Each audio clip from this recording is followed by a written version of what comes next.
Have you ever lived that magical moment with a man? An intense, intimate night where everything seemed to fit perfectly, and suddenly he begins to move away. The messages diminish, the silences increase, and you start to wonder if all that you felt was real, or if, perhaps, he just used you. But what if I told you that this clearance has nothing to do with disinterest, but with fear? Fear of feeling too much, fear of getting lost emotionally. And this fear, according to Deborah Tannen, is more common than you think, especially in men who have learned to suppress your own heart. Many men grew up believing that vulnerability is weakness, that making room for deep emotions can put them at a disadvantage. So when you arouse in it a feeling that runs away to control, it reacts how it was conditioned, moving away, not because it didn't feel it, but because he felt so much more than he expected. And this shock between desire and fear creates a silent paradox, where escape is the only emotional shield he knows. It is an instinctive reaction of self-defense, not a verdict about what you lived. Deborah Tannen teaches that men and women communicate feelings in different ways. As you seek connection through approach, it seeks clarity through distancing. And here's the trap. You think he's ignoring you when, in fact, he's trying to soothe a whirlwind that he even understands himself. This internal confusion leads you to close, to retreat, because it was not prepared to deal with the emotional intensity you have awakened, and it hurts, both for you and him. Many women interpret this silence as rejection, and rightly, because it hurts as if it were. But the explanation goes beyond the surface. Deborah Tannen calls this a break in emotional mirroring. While you expect reciprocity and intimacy, it goes into emotional survival mode. This does not mean that you are not enough. It means that he is fighting a feeling that disarms him, a feeling that forces him to confront parts of himself that he is not ready to see. It is at this point that many promising relationships are lost, in the misinterpretation of male silence. Deborah Tannen states that if they understood how much men fear their own vulnerability, they would no longer blame themselves for sudden removal. His silence can be paradoxically proof that you have moved deep. You activated something that escaped control, and that's why it runs away, because you were not disposable. You were striking, and now you are here, trying to understand why something so intense has become absence. The truth? It is not about lack of love. It is about the fear of loving and getting lost in this love. And maybe, only perhaps, he is in need of time to accept that what he feels for you is real, strong, and undeniable. Do not blame yourself for his escape. Sometimes when a man runs away, that's exactly where he reveals how much you played. The fear of feeling and escapes as an emotional defense. What many women interpret as coldness or disinterest can actually be an intense answer to the fear of emotional connection. Deborah Tannen explains that men are educated from an early age to maintain control and avoid any vulnerability that can be seen as weakness. When a woman awakens something too deep, something that goes beyond the physicist barrier and invades the emotional, this man doesn't know how to act. He doesn't have the emotional tools to process what he felt, and the result is the escape. The distance becomes a refuge, a desperate attempt of not getting into emotional collapse. This does not mean that he did not want you. On the contrary, often he wanted you so much that feeling escaped his safety zone. Man, unlike woman, tends to associate emotional control with his sense of identity. So when you enter and mess everything with your intensity, your delivery, with your remarkable presence, it freaks out. He shuts up and often disappears. Not because you were too much, but because he found himself small in the face of what he felt. Deborah Tannen calls this shock between the styles of intimacy, where what should unite begins to destabilize. The male mind wasn't trained to manage such complex emotions. When he feels more than he would like, he conflicts with himself. The vulnerability you see as a connection bridge, it interprets as a risk of surrendering and getting lost, a risk of clinging and can no longer go back. So even after an intense night, where everything seemed perfect, he walks away. The intensity of what lived with you puts you in front of a mirror that it avoids for years. the mirror of your own repressed sensitivity. It is painful to realize that someone you have played so deeply now avoids you. But this pain only reinforces how real it was, because no one escapes something irrelevant. Men, they flee when they feel vulnerable, unarmed, and emotionally exposed. The presence of a strong, sensitive, and connected woman like you can activate fears that he didn't even know they were there. And that is why, deep down, his removal is a direct reflection of his intensity, of the impact you have had, how much he felt and still feels. This channel was created with a purpose, to help you understand the behaviors that men can never explain and get rid of the unfair guilt you carry alone for this silence that hurts you. Subscribe now, because here you find the answers that he didn't have the courage to give you, and the emotional tools not to get lost in this kind of confused love. The silent language of male fear. When a man shut up after an intense night, it is often because the intensity touched him in places he doesn't know how to name. Deborah Tannen teaches that while women feel more comfortable verbalizing emotions, men are conditioned to silence they feel to maintain the control of the situation. It is as if he had lived something so unusual, so real, that his only possible response was the removal. Not for contempt, but for emotional paralysis.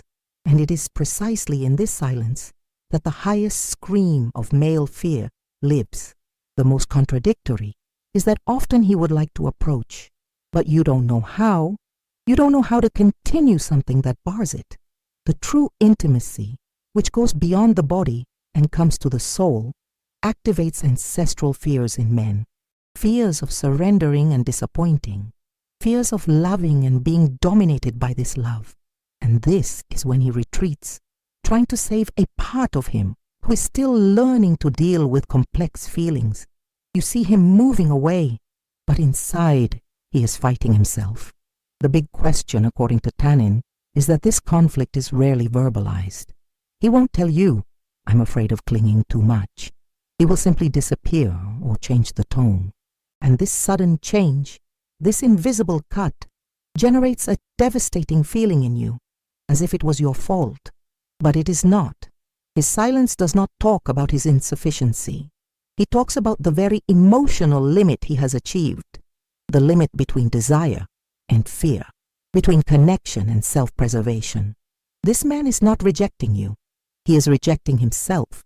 It's rejecting what you felt because you don't know how to support this truce. Because being with you would require emotional maturity that it may not be ready to offer. And it hurts to admit it. Because when you give it all, when you deliver yourself, you expect the other to hold your hand with the same strength. But not everyone is prepared for it, and unfortunately, silence is the most common escape when love scares. Have you ever lived this kind of silence? Have you ever felt lost after an intense connection that ended in distancing? He comments below with the phrase, "He didn't run away from me. He ran away from what he felt." This phrase can be liberating, not only for you, but for other women who also need to understand that it was never their fault. Your story may be the mirror that another woman needs to heal. Comment, share, participate. Together we are stronger. When he feels too much, he hides behind control. The male removal, after a night of deep connection, may seem contradictory, but hides a dynamic that Deborah Tannen explains accurately. The man does not get away from coldness. He hides behind control. Society taught him that being a man is keeping everything under control, including emotions. So when he feels something real, which escapes his logic, the first reaction is to recover the feeling of dominion. And how does he do that? Disappearing, retreating, artificially restoring the power itself over the situation. This distance, however, solves nothing to him. In fact, it confuses it even more. He tries to convince himself that he is feeling nothing, that it was just a night, but the memory of what you lived insists on returning, and that destabilizes it. Emotional connection, when true, is something that remains in body, mind, and heart. And as much as he tries to rationalize or repress, something inside it has already been touched. Something inside him has already changed. And that's where the true internal war begins. Tannen states that women and men live the intimacy in different ways. While you dive into the bond, he observes the impact. And if this impact is greater than he expected, the conflict arises. If he continues, he surrenders. If he retreats, he misses him. Anyway, he is stuck in a crossroads that forces him to face his own affective limitations. And this is when you need to understand. His silence is not a sentence against you. It is a silent cry against himself. It is very common that in these cases, he tries to return. Not with the same intensity, but in movements he mids. A emoji, a like, a loose message. They are attempts to resume control of the situation without exposing themselves emotionally. He wants to feel you around, but doesn't want to surrender. And that's why you often feel that he is there, but absent, next, but inaccessible, as if they were divided between what they feel and what they fear, and it is. Deborah Tannen shows us that this man is not cruel. He is lost in a battlefield. He has learned to deny. The truth is that you impacted you. You were the emotional shake he didn't expect, and that has value. Even if he doesn't know how to deal with it now, his presence has planted a seed. You are more than an experience. You were a reflection, and reflexes are difficult to ignore. The silent guilt he projects on you. One of the most subtle and painful wounds for the woman who experiences this clearance is the constant doubt.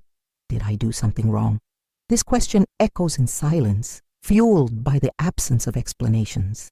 Deborah Tannen teaches that, in many cases, women seek meaning through communication, and when there is no answer, she fills the emptiness with self-criticism. But what few know is that the man, even in silence, is waging an internal struggle between the desire to escape and the desire to return. And to endure this pain, it unconsciously transfers guilt. He needs to find a justification for his own behavior, and as he cannot deal with his vulnerability, he begins to be convinced that she got too involved. She surrendered too fast, or even she wanted something I couldn't give. These phrases, which sometimes he repeats to friends or even to himself, are protective mechanisms. In Deborah Tannen's view, this is not cruelty. It is a primitive type of male emotional defense that reverses the axis of guilt so as not to collapse internally. He doesn't know how to deal with what he feels, so he tries to invalidate what you felt. The problem is that this projection directly hits the woman. You start to question yourself, to diminish yourself, to think it was too intense, too emotional, too needy, and without realizing it, the pain that was his. Take responsibility for an escape that was motivated by his fear, not his mistake. This is devastating, because when you assume the pain of the other as yours, it begins to shape to fit in spaces that were never yours, and to shut up not to be too much again. The exit to this cycle, according to Tannen, is rescuing his emotional autonomy. It is not about seeking the error in you. It is about seeing that his silence does not define his value. It is about recognizing that its delivery was beautiful, legitimate, and true, and that the other could not support this beauty. When you understand that the problem was not your depth, but your fear of drowning in it, guilt begins to lose strength, and your emotional freedom begins to flourish again. Have you ever felt you carried a guilt that wasn't yours? What did you mold in silence so as not to be rejected again? Comment here below with the phrase, "It was not my intensity. It was his fear of diving." This phrase is not just a personal cure. It is an act of empathy with all women who need to know that the problem has not been to love too much. Leave your voice here in the comments. It may be the welcome someone is waiting not to feel alone. His silence is not the end. It is the beginning of his emotional lucidity. There is something very powerful that happens when you stop interpreting his silence as rejection and begins to see as a sign of emotional limitation.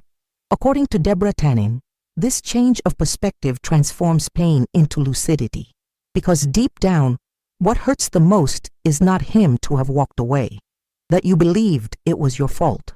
When you understand that his escape was a reflection of what he can't feel mature, you stop running after explanations he will never give you, and it starts to run toward itself. This does not mean becoming cold.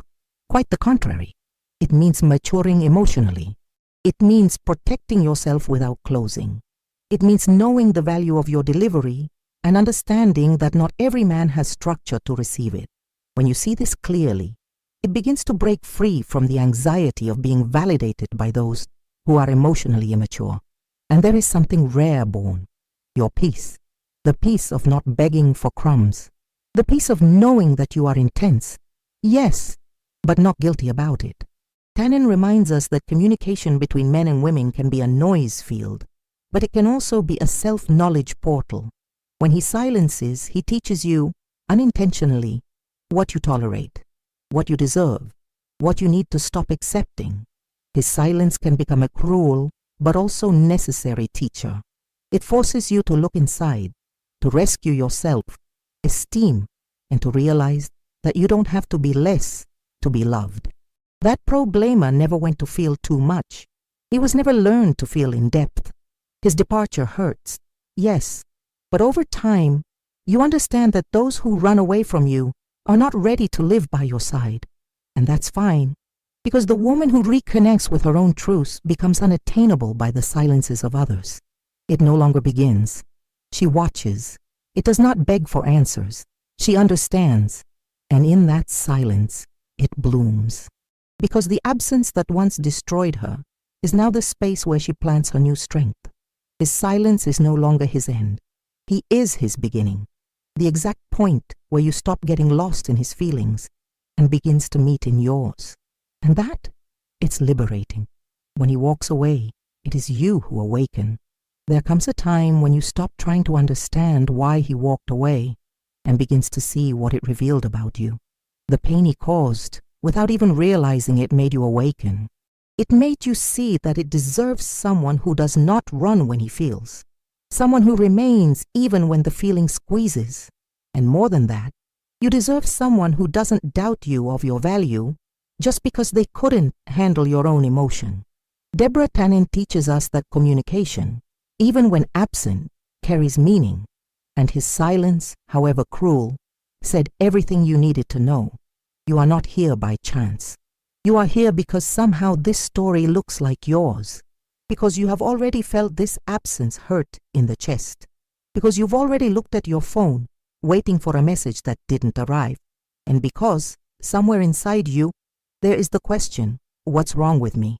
And the answer, my dear, is clear as light. Nothing. Nothing is wrong with you. What is wrong is the emotional system of a man who has learned to flee whenever love begins to make sense. Maybe he comes back, maybe not. But most importantly, you don't leave yourself while waiting for something you may never come. Deborah Tannen would say that the strongest is not the one who holds the other, but those who get loose from what hurts and choose their own emotional well-being. And that's your challenge now. Stop seeking what is missing in it and start nourishing what's left with you, because you are whole. It is sensitive, intense, deep, and the right man, when he comes, will look at this intensity and say, that's what I need, not what scares me. So if he ran away after the intense night, don't take it like a rejection. Light as a revelation, he was not ready. But you are.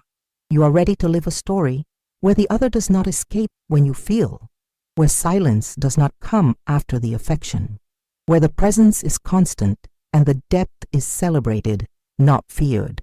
You are ready to love with conscience, with dignity, with reciprocity. And that kind of love starts with you. If this video spoke to you, if you touched something you couldn't even put into words, so this channel is your space. Here you will find emotional clarity, relief to unfair guilt, and understanding for what seemed incomprehensible. Like this video, share it with a friend who also needs to hear this. And if you haven't signed up, subscribe now. This is your refuge of lucidity in a world of confusing relationships. And your cure starts when you press this button. Liberation begins when you understand that his escape was never your fault. Throughout this video, you could see that male removal after an intense connection is not necessarily disinterest, but an ill-resolved emotional response, often camouflaged by years of repression. You have plunged into a truth that many prefer to ignore. that men do not always run away by contempt, but because they were taught not knowing how to deal with what really touches them, and understanding that changes everything. Because from now on, you stop blaming yourself and start to break free. His silence is no longer a riddle. It is a reflection of what he feels and does not understand, a reflection of the impact you have caused, even if it has no maturity to support. Deborah Tannen shows us that communication, or lack of it, is a fertile field for interpretations, and it is up to you to choose which story to tell yourself. Will you keep punishing yourself for feeling too much? Or will you recognize that your intensity is a gift that only emotionally ready will be able to receive? This script wasn't about him. It was about you, about the silent woman who questions her value, who blames herself for a departure that never had an explanation. And now you understand that it was not rejection. It was confusion. It was fear. It was immaturity. You have offered depth, but it still lives on the surface. And that's fine. From today, you no longer shape yourself to the size of fear of others. You expand because whoever is ready will know how to dive, not run away. You have come here because you want something else, something that goes beyond games, silence, absence, and empty excuses. You want presence, reciprocity, true. And for that, you need to be connected with yourself first. Because when you understand yourself, no disappearance shakes your axis. No absence dismantles you. No silence erases your inner voice. And this voice is screaming now, I deserve it more, and I won't accept less. If this content has resonated with you, if you touched wounds you no longer wanted to hide, use it as an impulse. Don't retract. Expand. Strengthen yourself, and allow this clarity to guide you from now on, in words, in decisions, in affection. You are not alone. Here you have a welcome space and truce. If you got here, congratulations. This shows that you really value yourself and are willing to better understand male behavior so as not to fall into the same emotional traps. I want to invite you to leave a comment by saying, I watched until the end, so I can get to know you better and know who is really committed to strengthening yourself emotionally and building healthier relationships. And of course, check now if you are already subscribed to the channel. If you are not yet, click the subscribe button so as not to lose the next content that will open your eyes even more. If this video helped you, leave your like so that more women also receive this message. And share it with a friend who deserves to break free from relationships that only suck your energy and attention. Most women only realize that they are attached to a destructive emotional cycle when they are already emotionally exhausted. In the first comment set, I left the link to a complete playlist with content that can open your eyes before it happens to you. Watch now. We will meet in the next video.